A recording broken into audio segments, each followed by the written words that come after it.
Hello friends, welcome to my channel. இன்றைக்கி நம்ம என்ன பார்க்குறோம் அப்படின்னு பார்த்தீங்க அப்படின்னா, ஒரு சிம்பிள் பொரியல் ரெசிபி தான் பார்க்க போகிறோம். இதில் வந்து வாழைக்காயை நல்லா நீங்கள் ஸ்லைஸாக கட் பண்ணிக்கோங்க. மெலிசாக கட் பண்ணதுக்கப்புறமா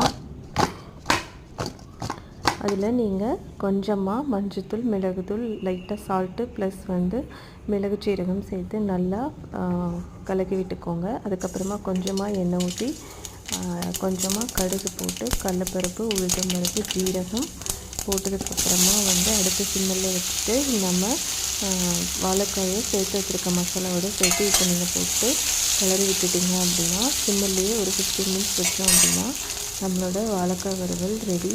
இதை நீங்கள் ரைஸ்க்கு சாப்பிட்டுக்கலாம், ப்ளஸ் வந்து கர்ட் ரைஸ் ப்ளஸ் ரசம் சாப்பிட்டுக்கு சூப்பராக இருக்கும். ட்ரை பண்ணி பார்த்து எப்படி இருந்துச்சுன்னு சொல்லுங்கள்.